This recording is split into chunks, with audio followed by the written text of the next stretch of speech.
నమస్తే అండి. నమస్తే. ఏపీలో ఇప్పుడు చంద్రబాబు నాయుడు గారి పరిపాలన ఉంది. అయితే 2017లో ఏదైతే పాదయాత్ర జగన్ గారు చేశారో మళ్ళీ 2027లో అదే సెంటిమెంట్ నెంబర్ గా పాదయాత్ర చేస్తారు అంటున్నారు. మరి ఈ పరిపాలనకు ధీటుగా ఉంటుందంటారా పాదయాత్ర? పాదయాత్ర ధీటుగానే ఉంటది. ఆయన వస్తేనే బాగుపడుతుంది. చంద్రబాబు వలన పవన్ వలన నాశనమే తప్ప ఏమీ లేదు. అంటే వాళ్ళు చాలా వరకు ఇండస్ట్రీస్ తీసుకొస్తున్నారు, బాగా కంపెనీలు చేస్తున్నారు, ఉద్యోగాలు వస్తున్నాయి, అమరావతి అవుతుంది అని చెప్పేసి అంటున్నారు కదా, మరి మీకు నచ్చట్లేదా? మరి ఆయన సొంత హెరిటేజ్ ఆంధ్రాలో ఎందుకు ఓపెన్ చేయలేదు? తెలంగాణలో కేశవరంలో ఎందుకు ఓపెన్ చేశారు? నిజంగా తెచ్చేవాడైతే.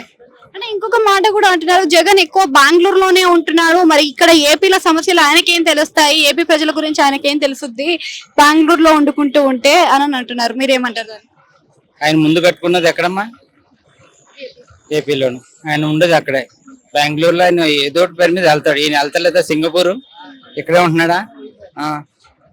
అంటే హైదరాబాద్ లో లోటస్ పౌండ్ కి కేర్ ఆఫ్ అడ్రస్ ఉండే ఆయన ఇప్పుడు బెంగళూరు కి కేర్ ఆఫ్ అడ్రస్ అయ్యాడు. ఇలా వేరే వేరే ప్రాంతాల్లో ఉంటే మరి ఏపీ ప్రజల పరిస్థితి ఏంటి అని చెప్పేసి అపోజిషన్ నుంచి జగన్ నిర్ణయాలన్నీ కరెక్ట్ గా ఉంటాయి, పారిశుద్ధ్యంగా ఉంటాయి. వాళ్ళ నాన్న ఎలాగ మాట ఇస్తే తప్పడం, ఈయన కూడా అంతే.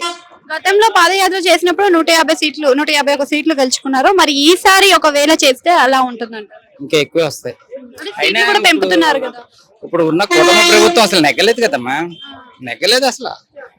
తెలుసు కదా, మనం ఎన్ని చూసాం అన్ని గ్యాంబ్లింగ్ చేశారు కదా, ట్యాపింగ్ చేశారు కదా, నెగ్గలేదు. వాళ్ళు అనుకుంటున్నారు 11 కావాలని వాళ్ళు 11 వరకు తీసుకొచ్చి ఆపినారు అంతే. వాళ్ళు అసలు నెగ్గలేదు.